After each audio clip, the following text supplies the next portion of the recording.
Hey, good evening, everybody. Where is everybody? Got a bunch more people coming on here. I was running a little bit late. I thought I was on the wrong Zoom link. Hi, Andy. How are you? Hey, I am doing great. Super excited to be here. How about you? Thanks for joining us. I'm doing well. Um, doing better. All right, we're about ready to get started. I'm doing kind of an impromptu start today. But I just want to thank you guys all for joining us. We have some fantastic talent joining us tonight. Little kind of deluxe version of Stars, which is kind of or of Zoom into Wine, kind of more like a Stars event. Um, we have a lot of great wine personalities on our Zoom, but I'm also having some problems with the internet. So let's hope it holds together. So I'm just going to kind of go real quickly as I've got some winemakers joining us and we've got no practice tonight. Just want to let everybody know what order we're in. We're going to be visiting with Ponzi and start there. Can you see how I can't see the photos? It's kind of weird. But Something else playing now. see what's going on here. We got Peter Shea joining us from Shea. Is Peter out there? Peter's actually on a video, right? Is that right? Let me make sure I got his video. I can't see it, so Peter won't be joining us, but I did videotape with Peter, and hopefully that internet Are you fucking hearing be able to see that.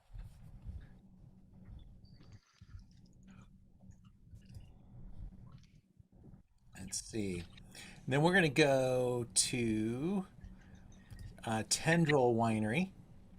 Tony, I saw you clicking on there. Thank you for joining us tonight. And then we're going to be visiting with Grant Phillips. I see you on there. Thank you very much. With Carson Phillips. So we've got a big show.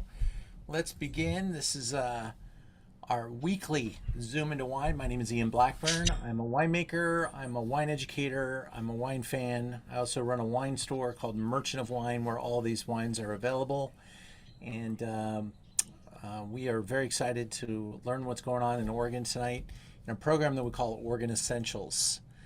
I'm not sure, just by show of hands, if I can see how many of you guys have been to wine tasting up in Willamette and been able to visit the great state of Oregon and all that's going on out there. It's been an amazing story, amazing to watch.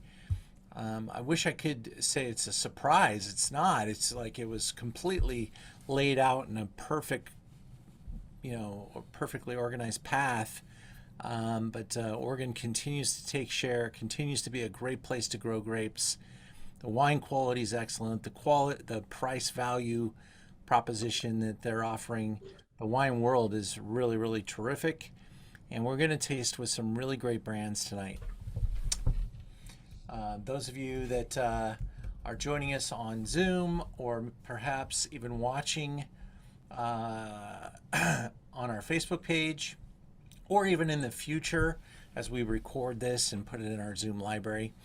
Andy Burke will be joining us from Ponzi. As I said, Peter Shea and I videotaped. Tony Reinders is with Tendril Winery. He is the proprietor and winemaker. And then Carson Phillips with Grant Phillips, co-founder and wine grower on the Zoom.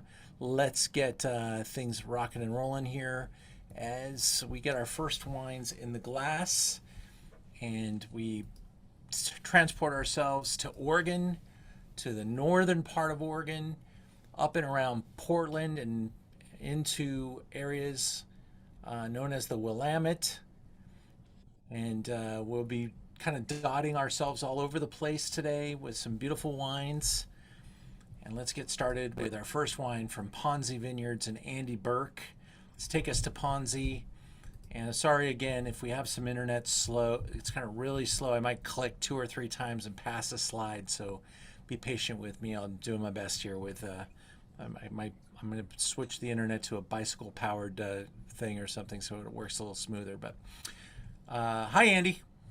Hey, thank you so much. It's been a hot minute since I've done this. I did this during the pandemic quite a bit, so this is kind of a fun little re-entry into it.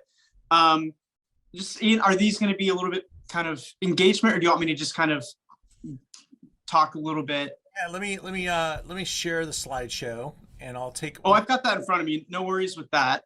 Yeah. Just far as engagement goes for that purpose, just want to make sure yeah, okay, fair enough. So basically, if you do have questions, please interrupt, ask me. I'm more than happy to answer if I get really into this stuff. So if I get too excited and kind of go off on a tangent or go on something really specific, please interrupt me and ask away. All right, I'm going to start off by having you tell us when was Ponzi Winery started? Absolutely. And before anybody beats me to it, Ponzi is a family name, not a scheme. Usually I have to say that in the first 30 seconds if someone makes that joke. Ponzi is a family name, and we were founded back in 1970 by the lovely Dick and Nancy Ponzi.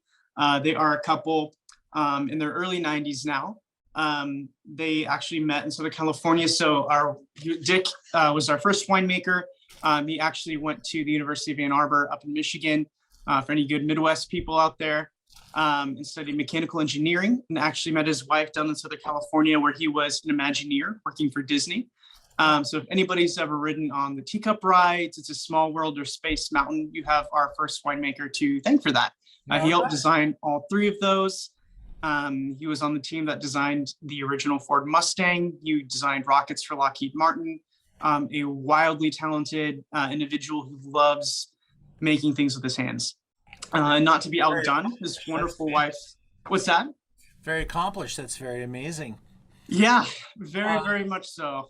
Even in 2019, something broke down and he threw on a helmet and started welding. He was high 80s, I think 87 at that time. And so he's just very much a go kind of guy, and a lot of fun, especially when you pull some wine out. Can you hear me okay, Andy? Yeah. I'll lead you through the slideshow with some questions. If you could help me Perfect. help you. How large is the estate? Yeah, so the estate that the tasting room is on is going to be about 25 acres. We have about 130 acres total that we bring fruit in from. And those main vineyards are going to be Avellana, which is named after the hazelnuts that used to grow on that vineyard site.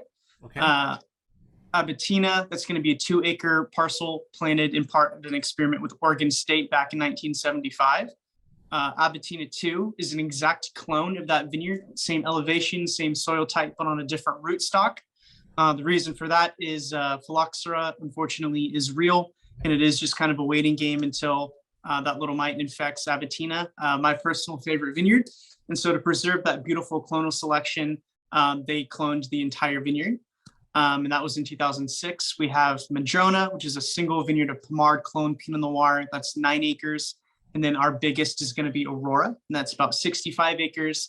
That brings us back to our original estate vineyard of 12 acres. That planted back in 1969 is when that was first started. Great. And is Louisa a family member? Is she part of the winemaking team? Absolutely. I just talked with her a little bit ago. She is fantastic.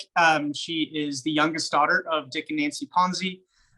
So while Dick moved up to the Willamette Valley with his wonderful wife and kind of experimented, he said, I'm Italian, winemaking's in my blood, I'll be able to just do it.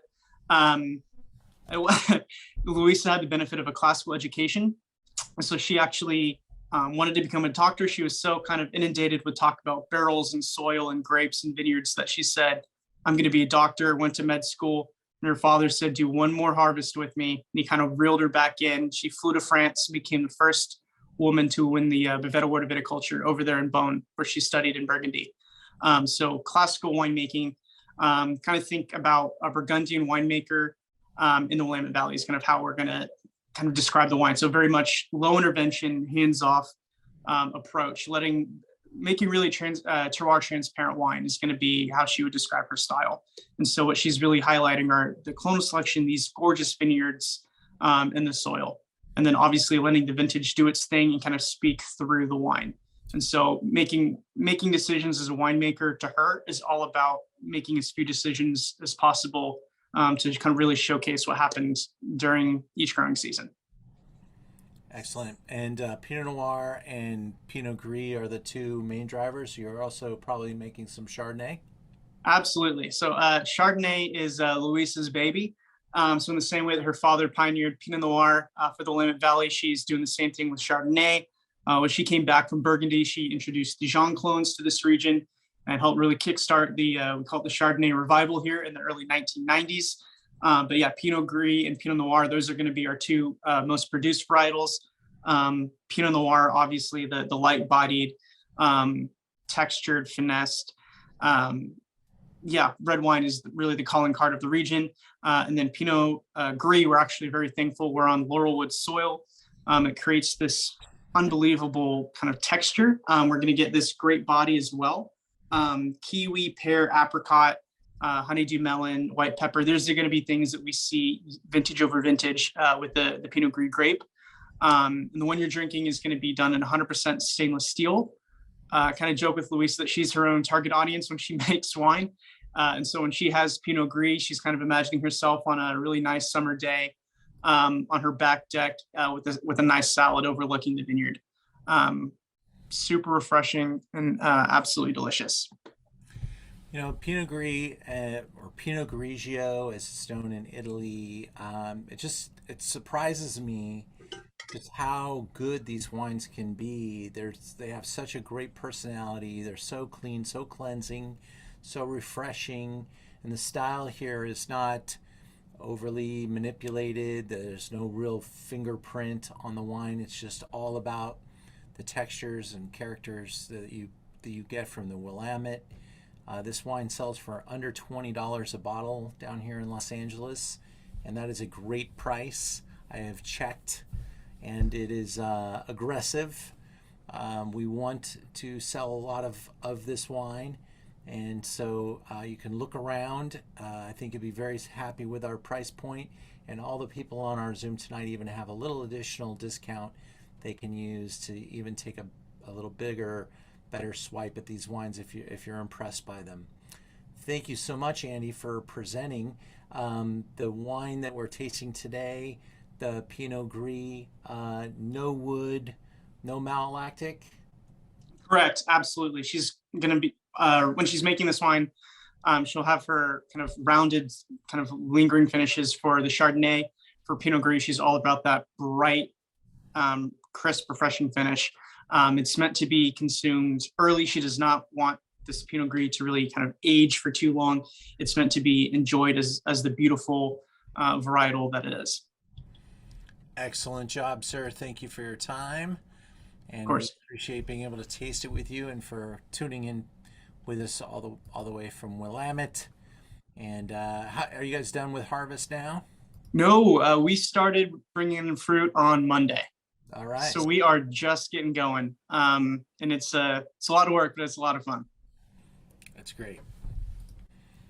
Well, excellent. We are now going to roll from our beautiful Pinot Gris to tasting another absolute essential of Oregon, and that is to visit with Shea Wine Cellars. And let me get into that. Peter Shea, it was my guest on the video, and I'm going to make sure it's in here. I'm hoping and praying it made it onto my slideshow. That's Dick Shea. I've been able to walk this vineyard with the Shea family and Shea Vineyards, and this Chardonnay is absolutely like Chardonnay in Oregon, and some of our guests might be able to add to this, as our first visitor was mentioning. Chardonnay kind of is on its second go around in Oregon.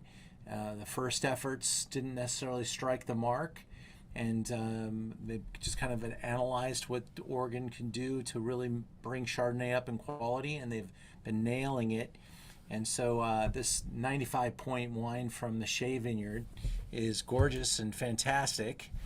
And And there's Dick Shea. His son is now running the wine facility, and a lot of wineries, even potentially some on this Zoom tonight, make a Shea vineyard, single vineyard wine. They've been always out there selling fruit to some of the best in the business and making about 20 to 25% of the wine from their own vineyards. There's the gentleman I took a video with. I'm still hoping we're going to find that video. But here's our winemaker's tasting notes on this gorgeous, gorgeous Chardonnay, which goes through concrete fermentation. They do use a little bit of wood, but 504 cases, most of it concrete, about 20% wood, and about half of that is new.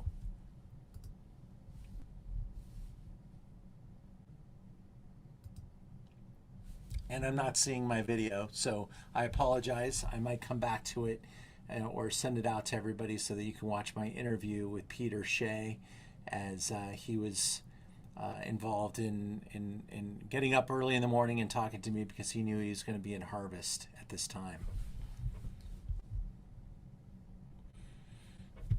All right, let me get into Tendril and welcome Tony Reidners. Did I pronounce your name correctly, Tony?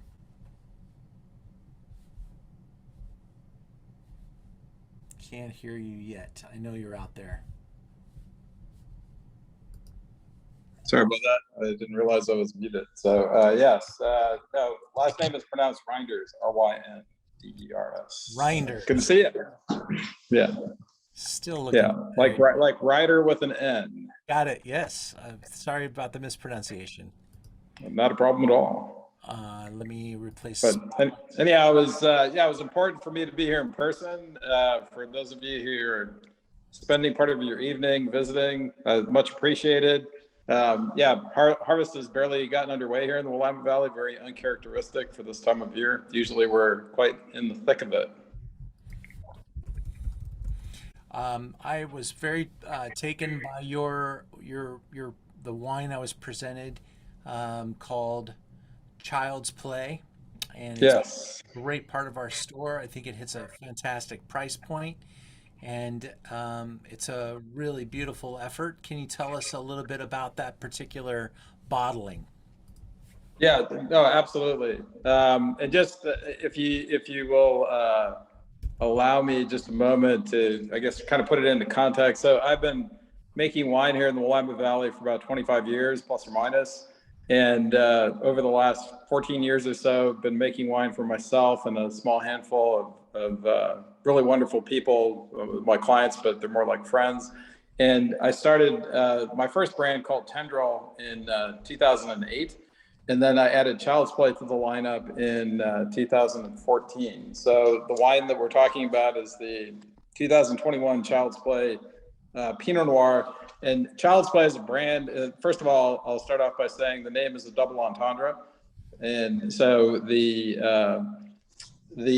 first part of the double entendre would be the name itself and the artwork that's on it. So I have two daughters who are now 18 and 12, but they're the artists for the label artwork. And so this is very much a family project.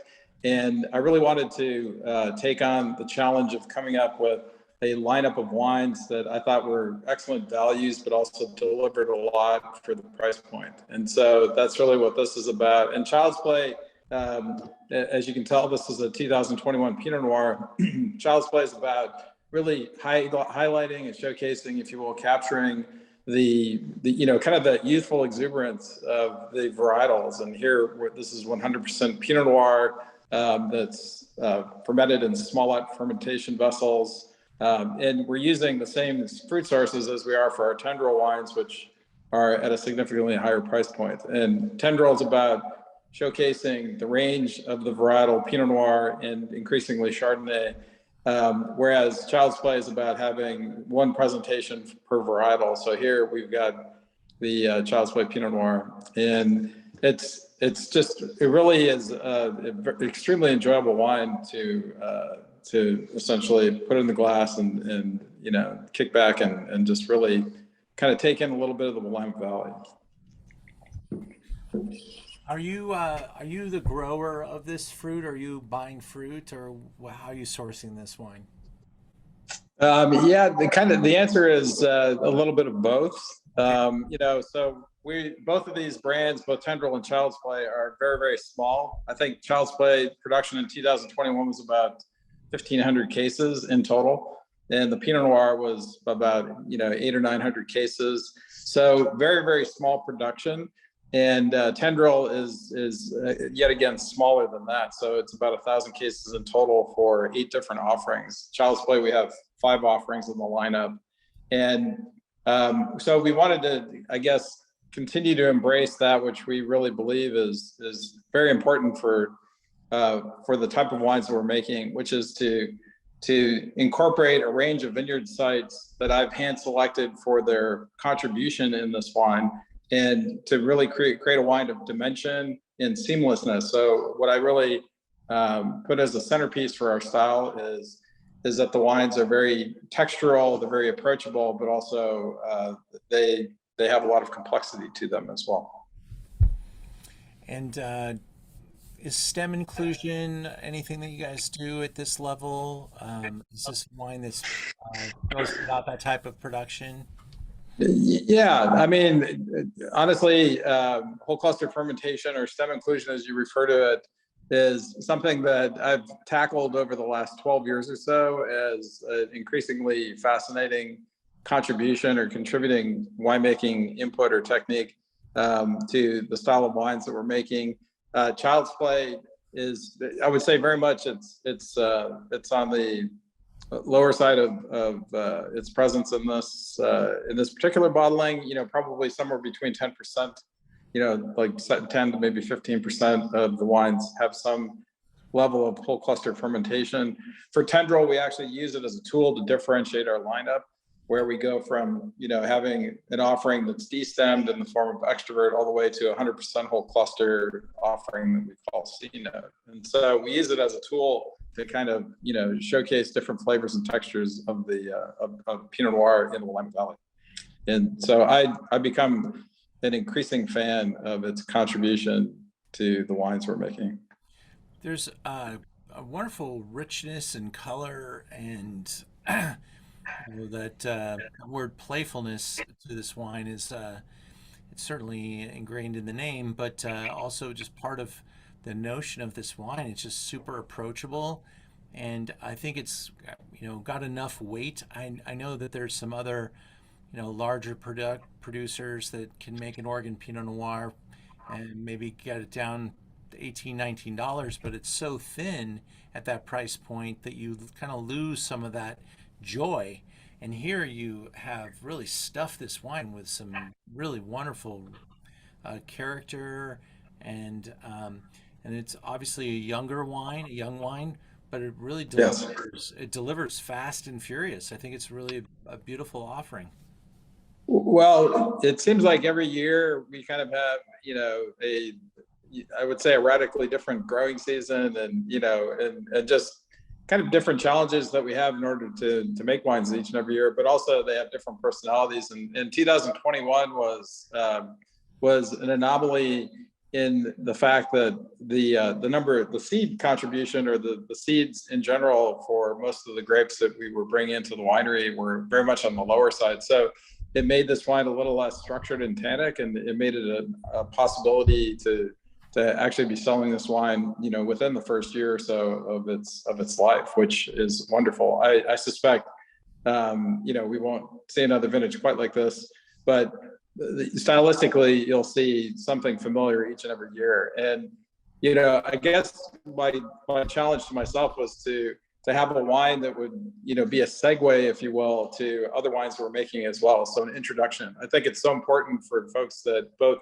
who enjoy wine daily, and also for folks that are kind of new to wine, for kind of an investigative perspective, to have a wine that's delicious and delivers a lot for a modest price. Well, you certainly accomplished that. I'm very impressed. I know how the costs of things can add up, and this wine is really a wonderful value proposition. I hope everybody enjoys it. And if you have any comments, I'd love to hear from our group.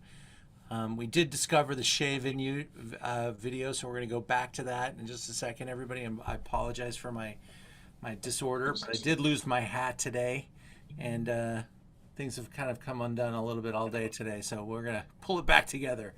But please have any comments for Tony, and share your joy for this wine with him.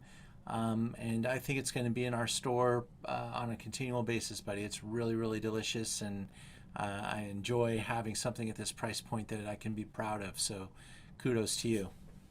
Thank you very much, and really appreciate the opportunity. Hope everyone has a great evening. Thank you so much.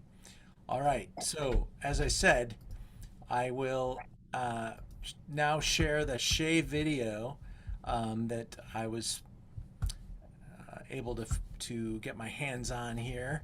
My assistant just pasted in there for us to be able to watch that, and he got up early, so let's spend a second with Shea Cellars. If you've still got the wine, great. If not, I apologize for making you dump it and move into the child's play, but let me give the Shea Cellars their time. And here we go. One of the family members of Shea Vineyards, and he wears a lot of hats at Shea Vineyards. It's good to see you again. I met you years ago, and glad to hear things are going well at Shea Vineyards. Yeah, thanks for having me, and yeah, great to see you again. And yeah, things are going well. We're getting prepped for a little bit of a late harvest up here, and hopefully it's going to be starting in a couple of weeks here. But weather's looking great, and 2022 should be another fantastic vintage for Oregon. Well, your family is synonymous with Oregon and quality.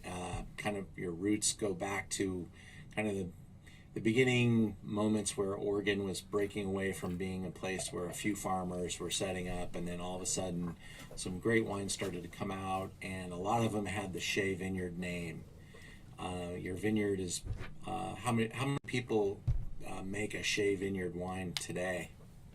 Sure, it's about 17 wineries that we're working with outside of our own production. We only use about 25% of the vineyard for our own production, and then the entire rest of the vineyard we're custom farming individual sections for these wineries that we're working with. So working in consultation with them all year long to make sure that they end up with the fruit that they want at the end of the year. We started just as growers, and still think of that as our first job. And so my family planted the vineyard back in the late 80s, and didn't start making wine under their own label until the mid 90s. So it was a long, sort of slow transition between the two things. And pretty early on, we started making a little bit of Chardonnay.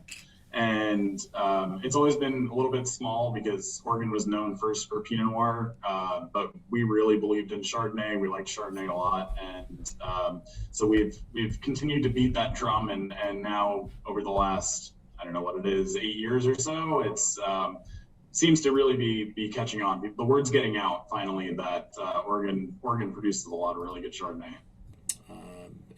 And then now we're talking Chardonnay with Shea, because you guys have this teeny part of your vineyard, 7 acres, but it's Chardonnay thing is actually really starting to connect with people.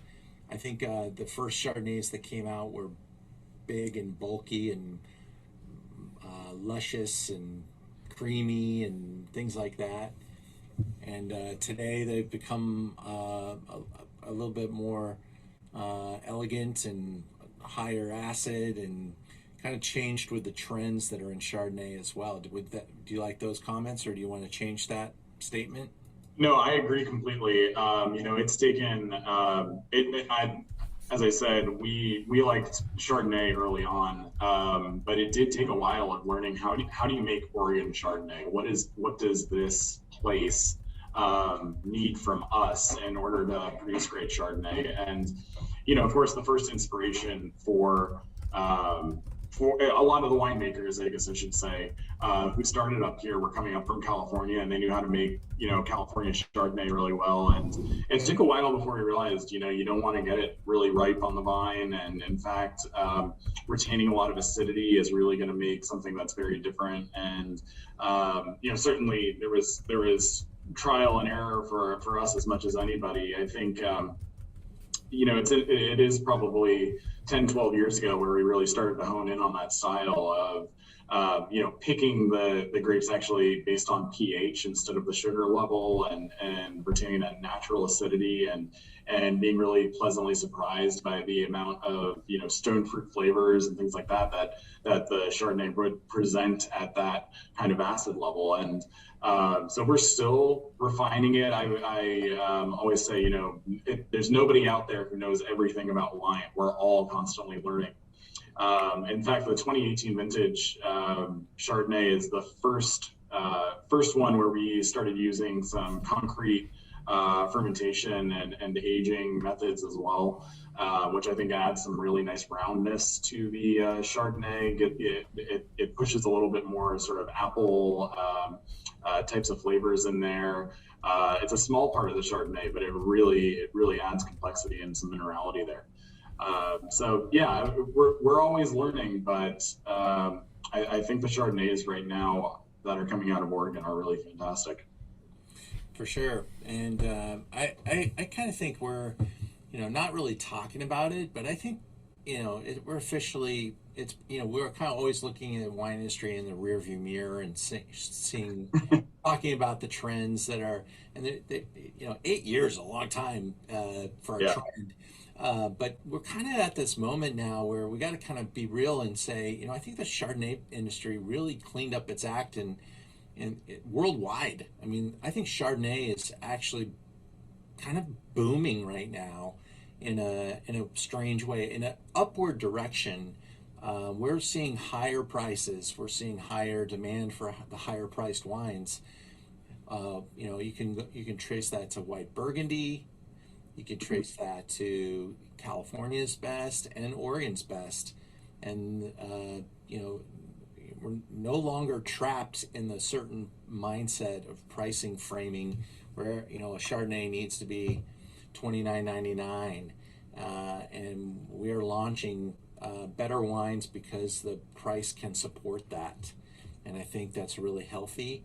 It makes wine more expensive, but quality does take some sacrifice, and I see this amazing trend emerging with Chardonnay achieving these amazing price points and the quality that can create and foster, and innovation that it fosters too. Your use of concrete and your picking dates and what's possible is just better quality product. I agree completely. I think it's all getting better all the time, and the Chardonnay is definitely. I agree completely with what you said about people are appreciating what really good Chardonnay is like. I think the American palate for a long time thought of Chardonnay as just something, chill it down as much as you can, and it'll be good for cocktail hour. And people finally are catching on to the fact that no, this is as good of a food pairing wine as anything, and can have tons of complexity, and it's great on its own too. So cool. And what's our ageability target on these wines too? They have great aging capacity. Honestly, it's starting to become more like Pinot in the sense that I don't want to open the Chardonnays too early. I think 2018, for instance, I think is in a perfect spot right now.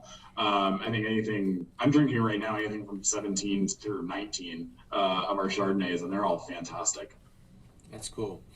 Yeah, you want them to be ageable, but you don't want to require them to be ageable, right? Exactly.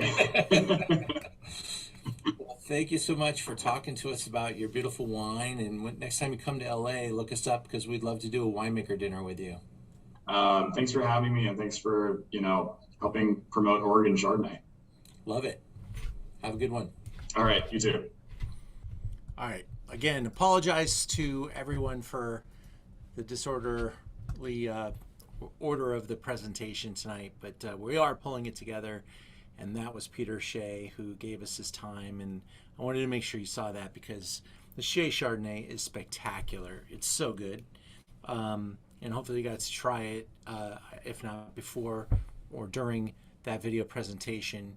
But really, one of the better renditions that I've been able to taste down here in Southern California. And I'm sure there's more behind it and more on its way. And that wine received 95 points and carries a very aggressive price point. And I think if you compare it to wines in its competitive set, it's well under the price by a long shot of anything that's even close to it. So really well done. Love the wine. I'm looking forward to seeing how that progresses and also how the trend emerges. All right. Now, last but not least, and I want to thank all the vintners that made time for us to come out and join us tonight. But we were able to get such great support on this program, and it was just super to be able to pull together this elite set of wines in itself. And I want to thank Grant Phillips for joining us from Carson Phillips. I'm learning a lot about your brand, and I think this is as good of a wine as I have in the store. I just really love what you guys have done with this wine. It's great to meet you. Tell us all about your journey and this beautiful wine. Yeah, thanks for having me on, Ian. Can you hear me okay? I was having troubles with the microphone earlier. Yes, you are loud and clear and sounding great. Great. Yeah, so Carson Phillips wine started by my two brothers and myself. 2017 was our first vintage. We grew up probably not too far from you and a lot of you listening. We're in Redlands, California. I grew up in a restaurant, so I've been around food and wine all my life. So that was kind of my introduction to wine. And, from a young age, I had exposure to lots of wines, and Oregon was part of that. We carried wines made by Restaurant in Redlands? Citron Restaurant and Bar. It's still there. It's operated by a former employee now. Yeah. Oh, wow. How cool. Yeah. That's great. Yes, I mean, we grew up with, wines that we worked with made by lots of other Oregon wineries. Some wines made by Tony, Peter and his family, and the Ponzi's. So it's cool to be here and be doing this with them. So it's amazing how fast time goes too, right? Yes, it does. Well, where exactly in Willamette are you guys? So we're in the Dundee Hills, Okay. a little farther, or kind of right in the middle there in the map. You can see it's right there where your The name. cursor was hanging over. Mhm. Dundee Hills, relatively small AVA defined by the volcanic soil, the Red Hills of Dundee. So we have deep, rich volcanic soil. Most of it is Jory. You might have heard for the soil type. Majority. Yeah. Cool. So this wine is a blend of two vineyards. It's not just our estate vineyard. It's also a blend of Marsh, which is one of the original vineyards in the Dundee Hills. I think it's what does it say? I think it's the fifth oldest vineyard in the Dundee Hills. So yeah, it's a combination of two vineyards. So our idea is kind of gives a essence and a snapshot of what Dundee Hills was in the 2017 vintage. What are we looking at here, bud? So looking out, you can see our vineyard, and then the hillside. Back beyond that would be the Chehalem Mountains that we look out onto. So we're in the northeast side of the Dundee Hills. Fantastic.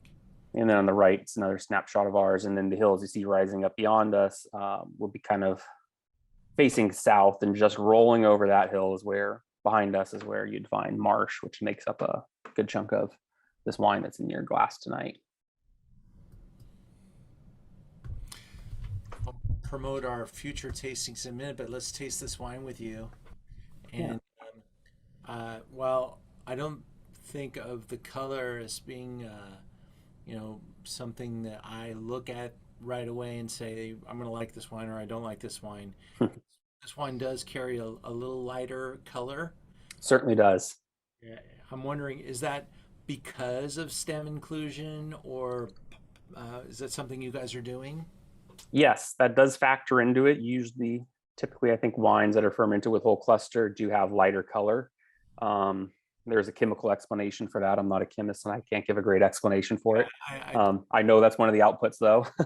Apparently, just in, and someone can slap me with some better facts, but there's a lot of potassium in the stems, and that knocks down color accumulation. Yes, that affects the pH of the wine, and that impacts color as well. The stems probably also have a little more water content, many other things.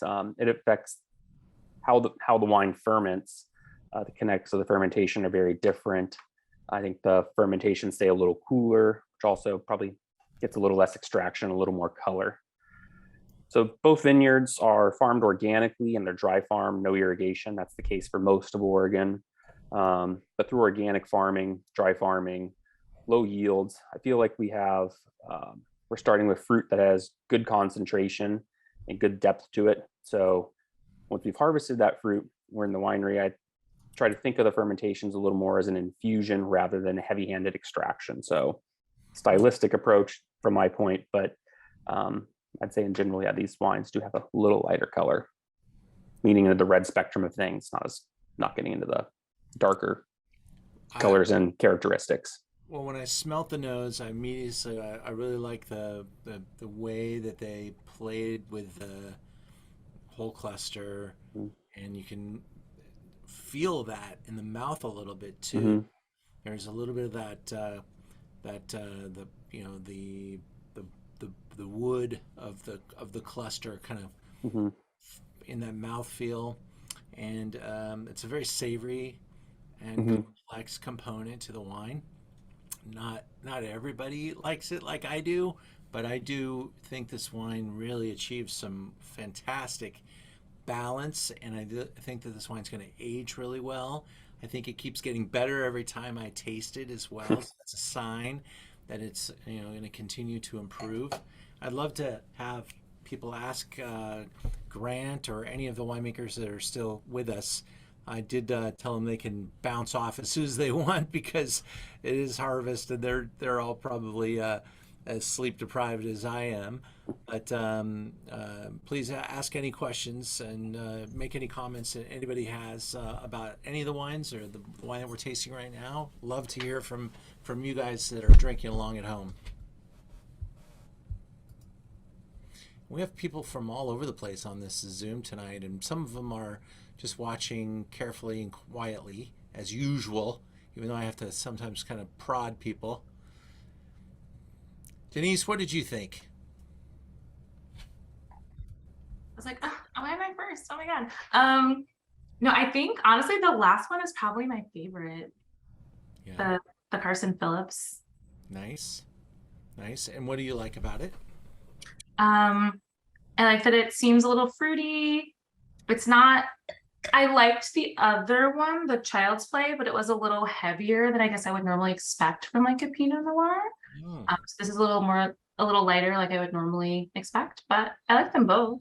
All right, cool. Glad to hear you enjoyed it. Thank you. Yeah. Josh, what are you thinking about this Pinot, buddy? Josh writes a lot of stuff on wine. He always. Uh-oh. I can't hear you though, Josh. Can anybody else hear Josh? Because I can't hear Josh. I don't think we got microphone from Josh tonight. It doesn't say you're muted either, so it's probably just your microphone's not jamming. But he's typing now.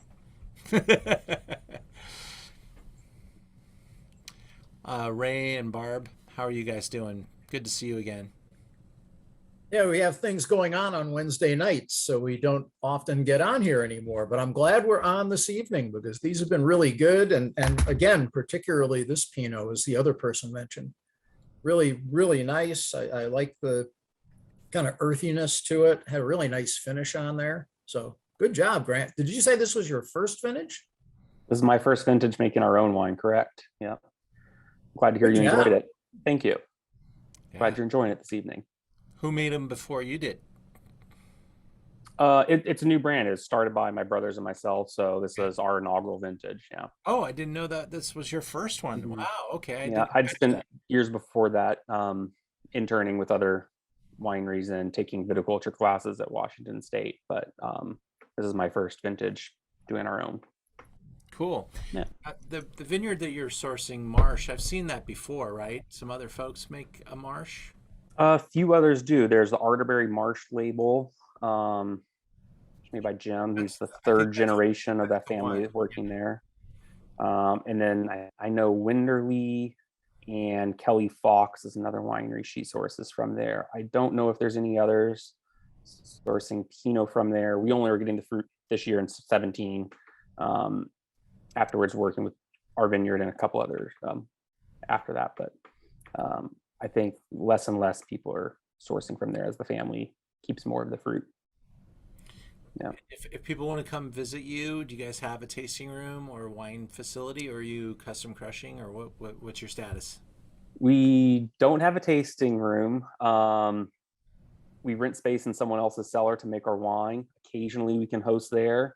And then there's the farm, the vineyard. If the weather's good and it works out, we've hosted people there before. We can sit on the front deck and taste some wine. If it's cold and rainy, it doesn't really work out. So it's a kind of a crapshoot.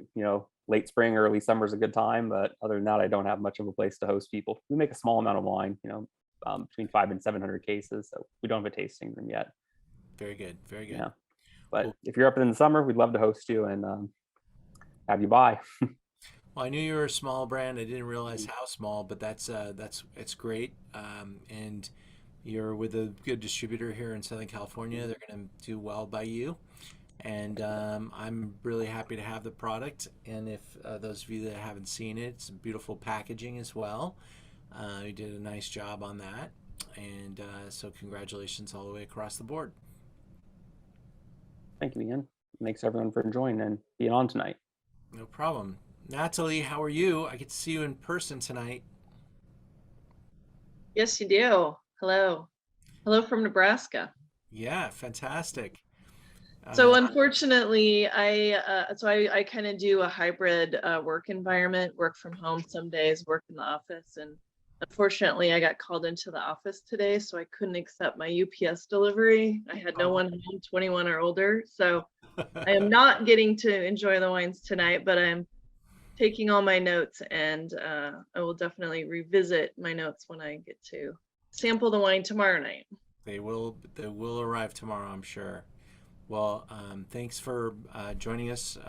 Natalie's been very frequent, and our UPS guy has a path to Nebraska now, so that's nice. Nice to have you. And people are complimenting your wine storage in the back there. Oh, thank you. Thank you. I've accumulated a few bottles over the pandemic. That's quite the opposite of most. I'm drinking, but I guess I'm buying more than I'm drinking. Okay, well, that's the way the wine world needs it to be. Yeah.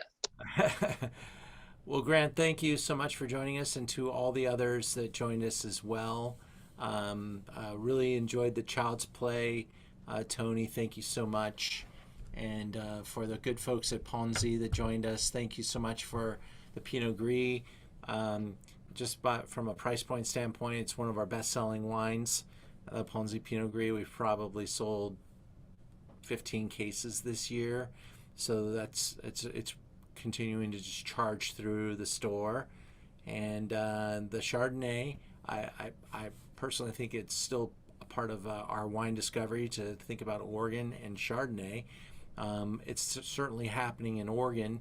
Of course, in California, there's probably a little bit more competition with our own Chardonnays, but Oregon's doing really well with it, and the press is really loving the wine category. So maybe open up your eyes to some other Oregon opportunities, but we'll have some Shea for a while. So if you like any of the wines, we have them all in stock at Merchant of Wine tonight. You have a special discount if you're on the Zoom with us tonight. Please take advantage of it. With all the crazy heat that we've had in California and the kind of the the turmoil that's in the economy and everything else that's happening. Our little wine store's sitting here twiddling our thumbs a little bit, so we're hoping to hear from you guys a little bit. And thank you guys for keeping us as busy as you do. And we've got so many fun programs coming down the pipe. We've got Stars of Chardonnay coming very, very soon in October. And when we put these stars together, the stars events, these are, I will say that, when we Zoom, and tonight I was really overwhelmed by the support that we got from Oregon. But when we Zoom on a weekly basis, it's a lot of discovery for me. But when I put the stars events together, this has been, this is a little bit more research and it's a little bit more personal, like it's got a little bit of ego involved because I want to show you some of the best wines I've ever tasted. And that's what goes behind the scenes on our stars tastings. And the Stars of Chardonnay, we used a very different approach where sometimes we go out and we see who we can get to be involved. Well, we already decided what the wines were going to be, whether they're going to get involved or not. So we went out and we're knocking on doors, letting them know that we selected their wines, and we've got just a champion list of Chardonnay producers. So please look at the Stars of Chardonnay lineup. Even if you think you might not like Chardonnay all that much, these are going to blow your mind. Just really top producers that should be in your discussion points when you're talking about the best Chardonnays in the world. We move on and with our Wednesday Zooms, we're going to continue them. We've got some really fantastic ones laid out. Next Wednesday, we're going to be heading to southern Portugal, and we're going to be tasting with a brand called Mouchao that was established in the 1800s and is the birthplace of Alicante Boucher. And it is the estate wine is made from Alicante Boucher, and their current vintage is 2013 or 14, I think, is what we'll be tasting, and it is as fresh as anything. There's a little trivia question I'll ask the group. Does anybody know what the real unique feature of Alicante Boucher is? It is one of the few grape varieties that has both red flesh and red skin. And so it was originally planted to help add color, but as a standalone variety, it really has some very unique attributes.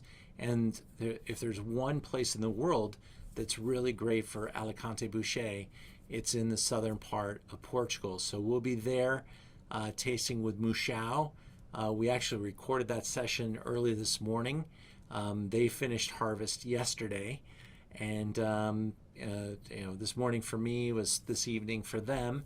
So we had a really wonderful session. We'll have their importer live on the Zoom with us. We're tasting 3 different wines from Mouchao, and that'll be next Wednesday. So hopefully you'll come back and see us next week, because we'll learn a lot from this Portuguese presentation. And then Stars of Chardonnay to follow. If you want something fun to do and you're in the Southern California area, tomorrow night we're out at bending over to grab one of my little postcards, which I'm all over town passing out my postcards for Doheny Nights, our little wine, pizza, and music party at the Four Seasons in Beverly Hills. We'll have about 65, maybe 70 folks out tasting wines at Kalina Restaurant tomorrow night. We have 25 wines for you to taste. You can taste them all 10 times if you want, and it's all you can eat pizza from their wood-fired oven, so it should be a deliciously fun gathering. And we're working on some other great things. We have some fantastic dinners coming online. October's really an important and very big month for us. And then we've got some amazing travel that's coming at us pretty quickly. So take a look at our calendar, learn about wine, take a look at the Zoom into Wine calendar, and thanks for all your support, everybody. I hope you guys have a great night. I hope you enjoyed the presentation, and pick up a couple bottles of Oregon and anything else that you need in your wine selection at home. when you get to any 12 bottle order, you get 10% off. You guys already get it with the first discount code on bottle 1 tonight, and delivery is only $10 in California. Sorry, Nebraska. That's the way it works in Nebraska. But Natalie's a good sport. Thank you, Natalie. I hope you get your wine tomorrow. Okay. Thanks, Josh. Thank you, David, Kathy, Ray and Barbara, Janice, Gary, and Grant. Lisa Test. Thank you. Always great to see you. Go Dodgers.